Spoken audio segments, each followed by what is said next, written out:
What's up guys, Mickle here, and a question I get all the time on the channel is whether or not the price of XRP is manipulated. Guys, in this video, we're going to be talking about that exact topic. Throughout the entire Ripple SEC case, we have seen allegations of Ripple using bots to suppress the price of XRP. We have seen Ripple issuing XRP at a discount to different institutions. Guys, in this video, we're going to be talking about whether or not I believe the price of XRP is manipulated. This is something you are not going to want to miss.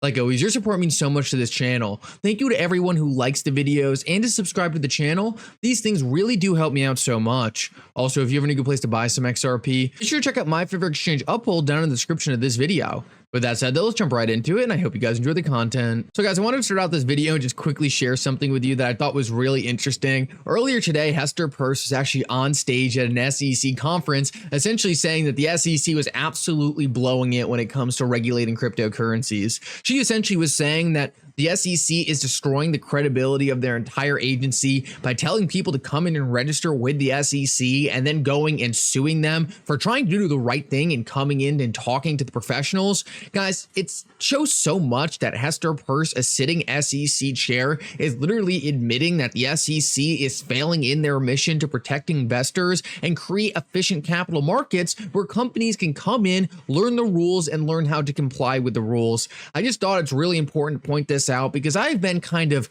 skeptical of how much Hester Peirce has really been doing to really help the industry. I have been skeptical to whether or not Hester Peirce is really doing everything she can to push back against Gary Gensler, and I've kind of come to the conclusion recently that she really is. Look, Hester Peirce is only one commissioner, and when it really comes down to it, it's Congress that should be pushing on Gary Gensler. It's Congress that should be giving Gary Gensler subpoenas. It's Congress that should be limiting the power of the SEC. That's really not things that Hester Peirce can do on her own. So I do appreciate Hester Peirce coming out and saying this. I think this is great for different cryptocurrency companies to use in the future and for Congress to use when it comes to reining in Gary Gensler. Guys, the fact that a single SEC commissioner can come out and say that the rules aren't clear and that the SEC is acting in bad faith should really tell courts all they need to know about if the SEC is on the right or wrong side of the issue. One of the SEC's own people is coming out and saying, look, the SEC has been dead wrong on this entire thing. The SEC has been purposely acting maliciously and hurting the industry. That's probably enough for any court to look at the SEC's claims with some serious skepticism. I want to move on though and quickly talk about whether or not the price of XRP is manipulated or not, because I know it's a topic that is heavily talked about in the XRP community. And I just want to quickly talk about what real manipulation is before we get into the XRP price chart, because this is something that we are going to see a lot. What we are seeing right now is essentially different influencers are being paid millions of dollars to shill coins on Solana, and then the second the token goes live, essentially everyone dumps their coins and retail is left holding the bag. Guys, this is real world manipulation, and it's happening all over the meme coin space. This is something that was totally predictable. When I saw meme coins running the way they were, I knew there had to be a reason for it, right? It's not just people YOLOing into these projects. These are not organic movements. It's essentially tokenomics orchestrated to create these massive pumps and then dump the bags on the people who came in late. It's essentially using retail as exit liquidity so founders could raise a bunch of money. Now guys, this is an activity that we have seen far too often in crypto. And it's a shame that the SEC is targeting projects like Ripple and XRP when this is going on a consistent basis. But at the end of the day, in my opinion, this is real manipulation. This is manipulation to try to get retail to buy the bags of people who made a project. And guys, the fact that this is the hot thing in crypto right now just shows us how early we are. People are running into these meme coins saying meme coins are the future, saying that they're moving 50% of their portfolio into meme coins. And meanwhile, the entire purpose of the meme coin is just to use that investor as exit liquidity. I just think this is so important to understand. So many people are correlating the short-term price movement of a cryptocurrency with its overall success. So many people are saying because Solana is launching so many different meme coins that are dumping bags on people, this makes Solana successful. Guys, there's no doubt in my mind Solana's price appreciation has been amazing. There's no doubt in my mind that Solana is gaining a lot of attention because of these meme coins. But if the entire volume of a chain is made up of people just dumping bags on people of made up cryptocurrencies to try to generate profit, that's not sustainable adoption. In the meantime, what we see going on with Ripple and XRP is just blowing me out of the water with the fact that this stuff isn't getting caught on by the mainstream. Guys, I actually missed this. This came out a while ago and I just didn't report on it. I don't know why it went under my radar, but I just found out that the China Bank, one of the largest banks in the entire world, is already using XRP to move money cross borders. Guys, China Bank has trillions of dollars under assets. It's the fourth biggest bank in the entire world, and they are directly plugged into Ripple's ODL product to use XRP.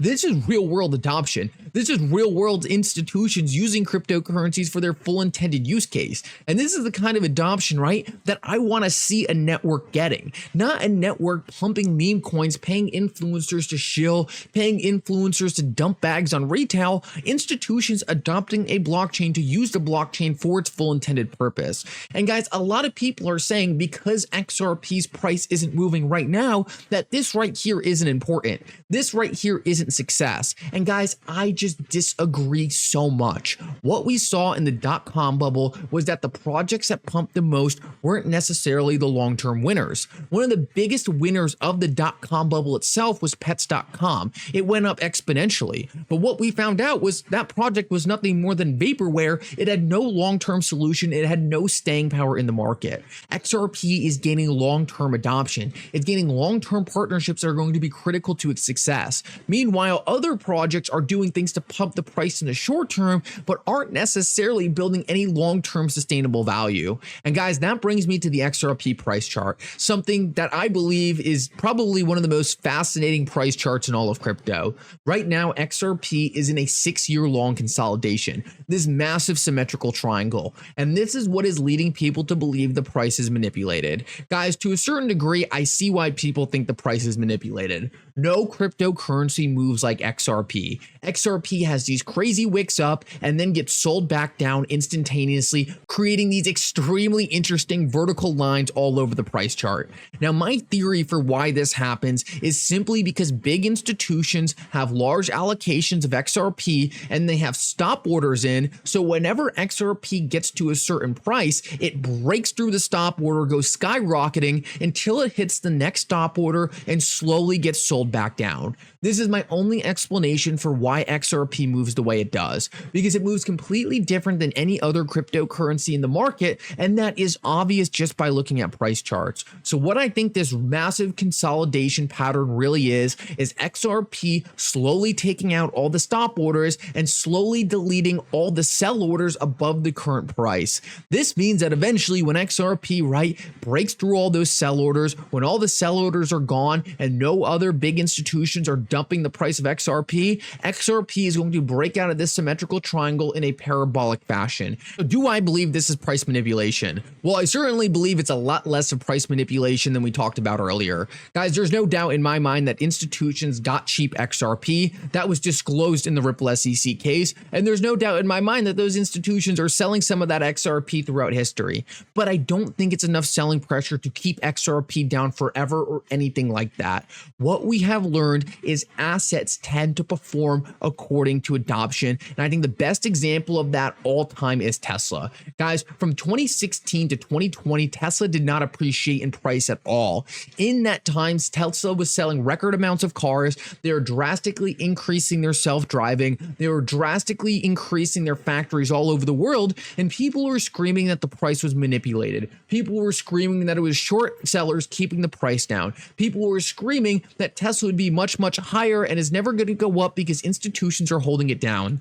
The same conversations people were having about Tesla from 2016 to 2020 are happening in the XRP community today. And I think people in the XRP community just need to understand that the hard part is being done behind the scenes. Ripple is landing the partnerships with the big institutions to make sure XRP has long-term adoption. XRP has a record amount of builders coming to the blockchain right now to build real-world projects on the XRP ledger, and many of these projects are not even close to pump and dumps, right? They're projects that don't even have a token associated with them because they want to do things the right way. Guys, the XRP ledger is being positioned for long-term success. And a lot of people are hyper-focusing on the price today and saying because the price isn't going up right now, that means the project isn't being successful. Guys, I am fully convinced that in 5 to 10 years from now, the winners in the cryptocurrency market are not going to be the projects that landed the most short-term price appreciation. It's not going to be the projects that focused the most on dumping on retail. It's not going to be the projects that focused the most on getting trivial projects built on their blockchains, meme coins, scams, whatever you want to call it. Those projects are performing the best right now because essentially the market is dominated by retail investors who are unsophisticated and just trying to make short-term profits. In my opinion, it could not be more obvious that the projects that are going to win over the long term are the projects building real-world sustainable value that are going to keep the cryptocurrencies relevant for years to come. Guys, who knows how long the next meme is going to last? Who knows how long the next meme chain is going to last before it gets outcompeted by the next meme chain? Guys, all these projects are focused on the wrong things. They're not focused on building long-term sustainable value. What is being built in the XRP ecosystem is cementing XRP's value with the largest institutions on earth that desperately need neutral, decentralized liquidity. That is why I believe XRP is one of the best positioned cryptocurrencies out there. It's not even close, and over the long term, it will be a big winner in this market, regardless of what's happening to the price today. Guys, thank you so much for coming. I hope you enjoyed this update. If you did, make sure to like and subscribe. It really does mean so much. And for now, Mickle out.